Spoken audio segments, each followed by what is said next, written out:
पानी की सूरत हाल बाबत तव्हांखे आगाह कयूं। सिंध में पानी की खोट 61% थी वई आहे। सखर बैराज वटि पानी की खोट 51% ताईं पहुची वई, जिन त गुडू वटि 100% ऐं कोटड़ी बैराज वटि 69% पानी की खोट बरक़रार आहे। सखर बैराज जा राइस केनाल ऐं दादू केनाल बंद पियल आहिनि, जिन त गुडू बैराज जा 3 केनाल पट फीडर, घोटकी फीडर ऐं BS फीडर भी बंद पियल आहिनि। सिंध में पानी की शदीद खोट आहे।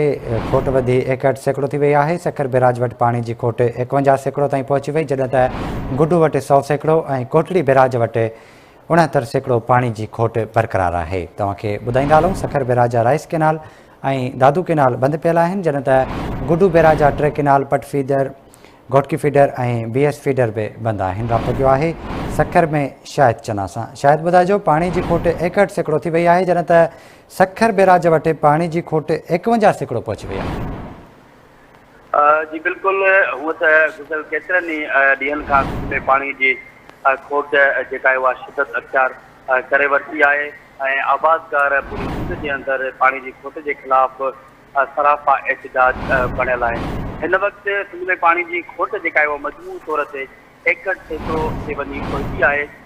सखर बैराज ते पानी की खोट 51%, गुडू बैराज ते 100% पानी की खोट जेका आहे उहा अपाचे खाते पारां ॼाणाई वई आहे। कोटड़ी बैराज वटि 69% पानी की खोट हिन वक़्तु बरक़रार आहे। कोटड़ी बैराज ते पानी की संगीन सूरत हाल साम्हूं अची रही आहे।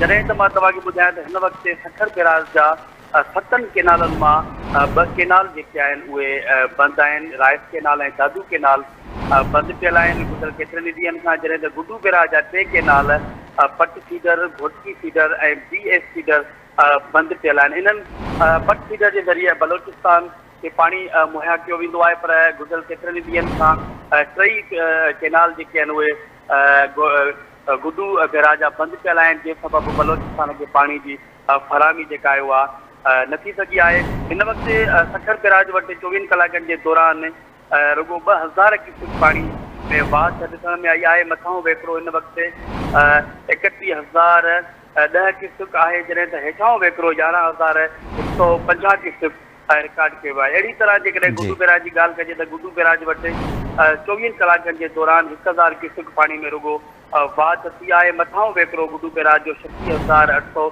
ऐं हेठां वेकिरो बि 36,800 साॻियो आहे, जॾहिं त कोटड़ी बैराज वटि 5,145 मथां वेकिरो रिकॉर्ड कयो वियो आहे, जंहिं त हेठां वेकिरो 100 रिकॉर्ड कयो आहे। अहिड़ी तरह बैराजनि ते जेकॾहिं हिन तारीख़नि में जेको पानी आहे उहो मुकमल न पहुची सघियो आहे। सखर बैराज ते 50,000 पानी हुअणु घुरिजे आहे, पर हिन वक़्तु सखर बैराज वटि जेको आहे उहो 31,000 पाणीअ जी सिर्फ़ु रुगो पहुच थी चुकी आहे।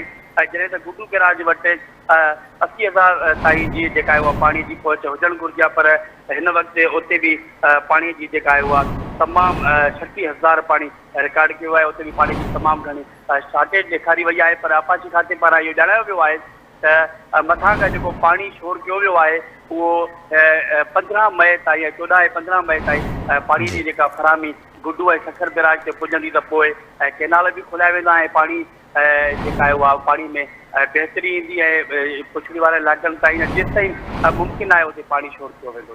ठीकु आहे शायदि, वॾी महिरबानी अव्हां जी तफ़सील खां गॾु।